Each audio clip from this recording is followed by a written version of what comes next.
Politik Hukum Nasional oleh Dwi Atikah Muhammad Zulfikar dan Vivi Rai Anggraini. Politik hukum nasional harus dapat mendorong dan mengisi semua unsur di dalam sistem hukum nasional agar dapat mewujudkan cita-cita bangsa, tujuan negara, cita hukum, dan kaedah penuntun hukum di negara Republik Indonesia sebagaimana tercantum di dalam pembukaan Undang-Undang Dasar 1945. Politik hukum Indonesia sudah memiliki kerangka dan rambu-rambu yang cukup jelas, mulai dari program legislasi nasional sampai pada judicial review. Arti dan cakupan politik hukum. T.M. Radi mendefinisikan politik hukum sebagai suatu pernyataan kehendak penguasa negara mengenai hukum yang berlaku di wilayahnya dan mengenai arah perkembangan hukum yang dibangun. Prinsip cita hukum. Yang pertama, mewujudkan kedaulatan rakyat dan negara hukum. Yang kedua, menciptakan toleransi atas dasar kemanusiaan dan berkeadaban dalam hidup beragama. Yang ketiga, yaitu melindungi semua unsur bangsa demi keutuhan. Sedangkan yang keempat yaitu mewujudkan keadilan sosial dalam bidang ekonomi dan kemasyarakatan. Selanjutnya yaitu mengenai prinsip dasar politik hukum nasional, yaitu terbagi atas dua. Pertama, hukum harus memelihara integrasi bangsa baik secara ideologis maupun secara teritorial. Maksudnya adalah hukum harus membuka jalan bahkan menjamin terciptanya keadilan sosial bagi seluruh rakyat Indonesia. Dalam artian, hukum harus mengatur perbedaan sosial dan ekonomi warga masyarakat sedemikian rupa agar memberi manfaat yang paling besar bagi mereka yang paling kurang beruntung di lingkungannya. Yang kedua yaitu hukum harus menjamin tampilnya tata politik dan kenegaraan yang demokratis dan nomokratis.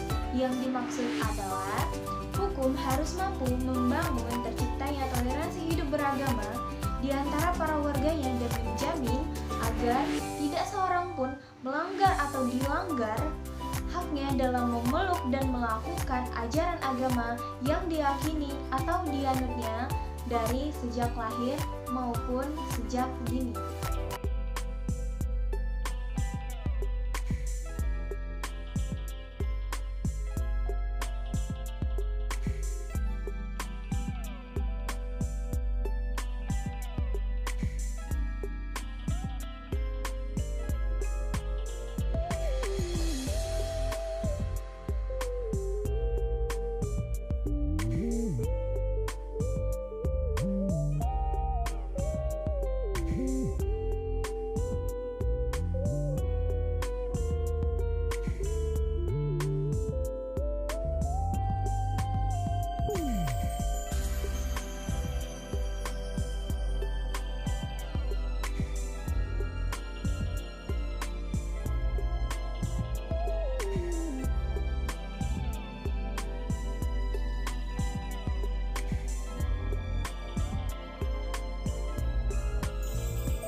Pancasila sebagai paradigma hukum.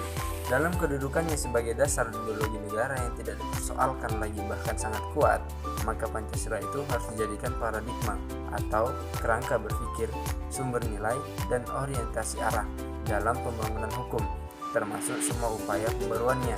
Pancasila sebagai dasar negara memang berkonotasi yuridis dalam arti melahirkan berbagai peraturan perundang-undangan yang tersusun secara hierarkis dan bersumber darinya. Sedangkan Pancasila sebagai ideologi dapat dikonotasikan sebagai program sosial politik, tempat hukum menjadi salah satu alatnya dan karenanya juga harus bersumber darinya.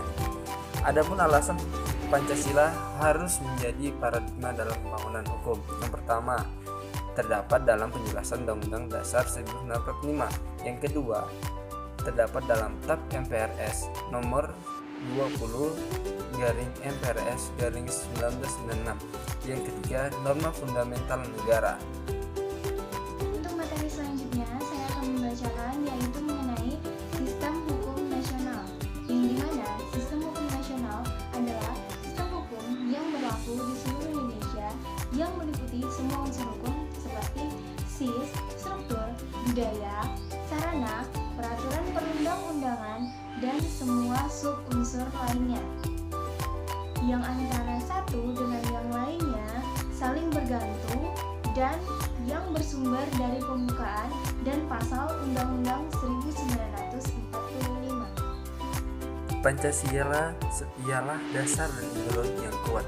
Dua alasan Pancasila tidak bisa diganggu-gugat. Yang pertama, Pancasila sangat cocok dijadikan platform kehidupan bersama bagi bangsa Indonesia yang sangat majemuk agar tetap terikat erat sebagai bangsa yang bersatu. Yang kedua, Pancasila termuat dalam pembukaan Undang-Undang Dasar 1945 yang di dalamnya ada pernyataan kemerdekaan oleh bangsa Indonesia, sehingga jika Pancasila diubah, berarti pembukaan undang-undang pun harus diubah.